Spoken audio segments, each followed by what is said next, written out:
Assalamualaikum warahmatullahi wabarakatuh. Sebelumnya perkenalkan nama saya Lili Farida Rahman dengan NIM 6670240111. Dan di sini saya akan menjelaskan mengenai analisis hubungan hukum tata pemerintahan dengan hukum tata negara dan juga hubungan HTN HTP dengan ilmu pemerintahan. Nah, definisi hukum tata pemerintahan.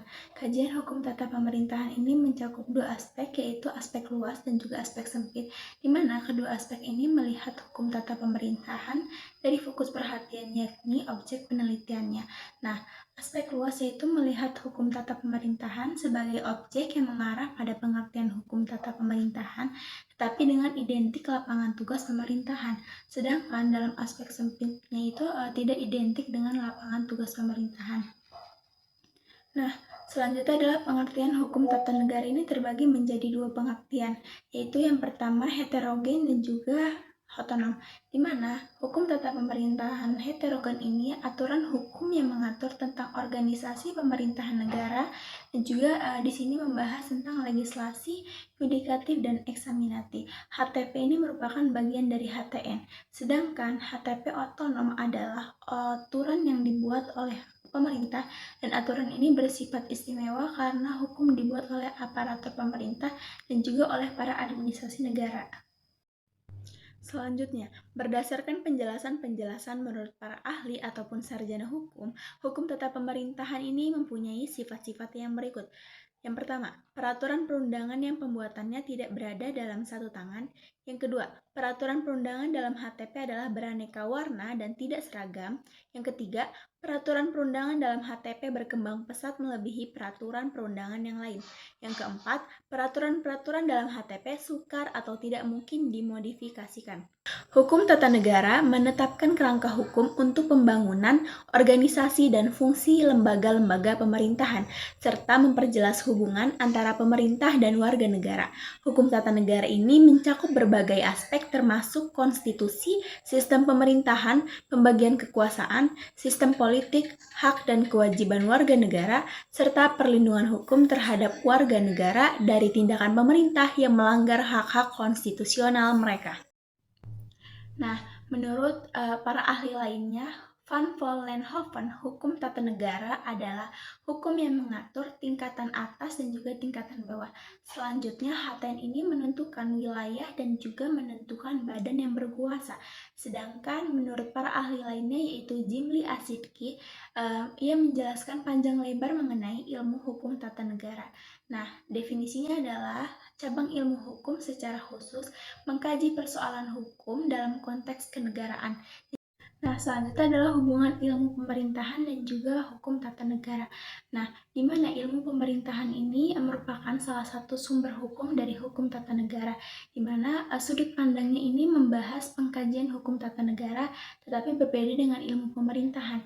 Ilmu pemerintahan ini melihat dari objek ilmunya, sedangkan hukum tata negara ini melihat dari penyelenggaraan kekuasaan negaranya.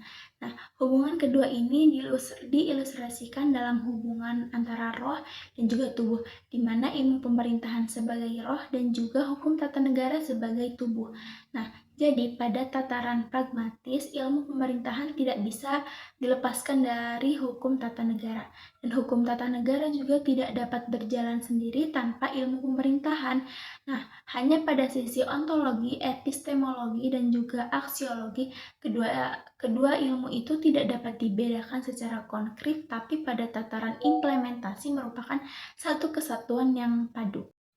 Nah, selanjutnya adalah hubungan HTP dan juga ilmu pemerintahan. Nah, ilmu pemerintahan adalah ilmu yang mempelajari eksekutif, legislatif, dan juga koordinasi pemerintahan baik pusat dengan daerah ataupun rakyat dengan negara.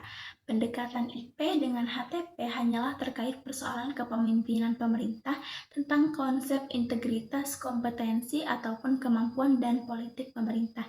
Nah, ketiga hubungan antara HTN, HTP, dan juga ilmu pemerintahan.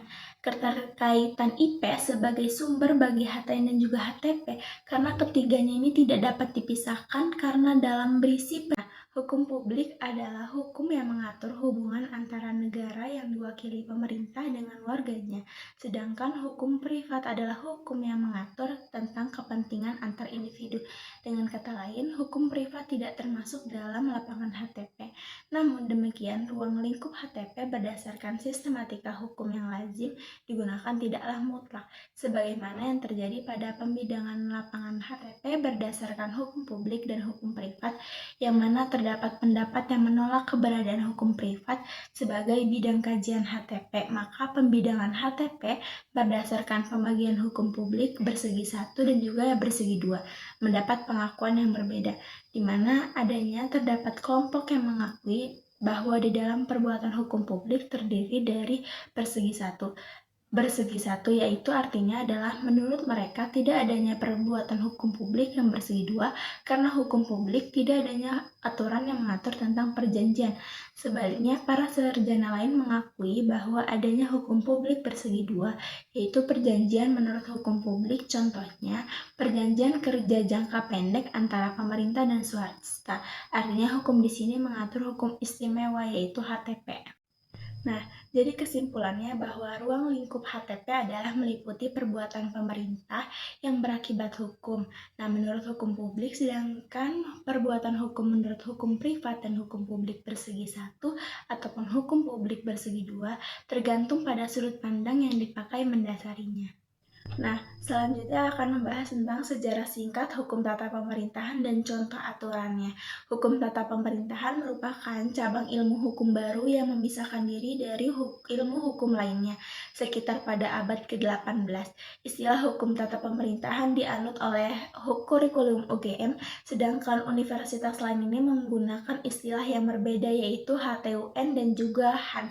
Dalam pasal 108 Undang-Undang 1950 dan pasal 161 KRIS 1949 menganut istilah hukum tata usaha.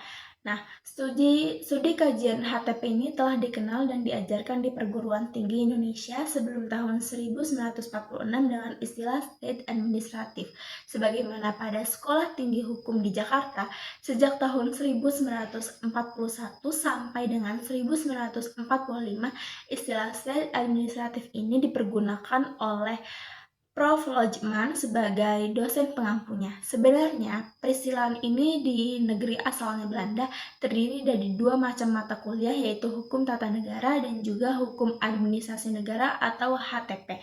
Nah, artinya penyampaian mata kuliah administratif di Indonesia pada periode tersebut digabungkan dengan mata kuliah Reich. Dan juga selanjutnya adalah contoh hukum aturan hukum tata pemerintahan. Nah, yang saya ketahui bahwa ketika contohnya ada satu orang datang ke kantor pemerintah, di mana satu orang ini dilayani dengan jutek sekali dan juga tidak bersikap ramah pemerintahnya. Dan juga yang kedua ini dekat dengan staf pemerintahan, tetapi pada saya cari tahu permasalahannya adalah orang kedua ini dekat dengan staf pemerintahan, di mana di sini artinya tindakan pemerintah ini seolah-olah tidak mementingkan kepentingan umum, tetapi mereka mementingkan kepentingan pribadi ataupun kepentingan kelompok-kelompok tertentu.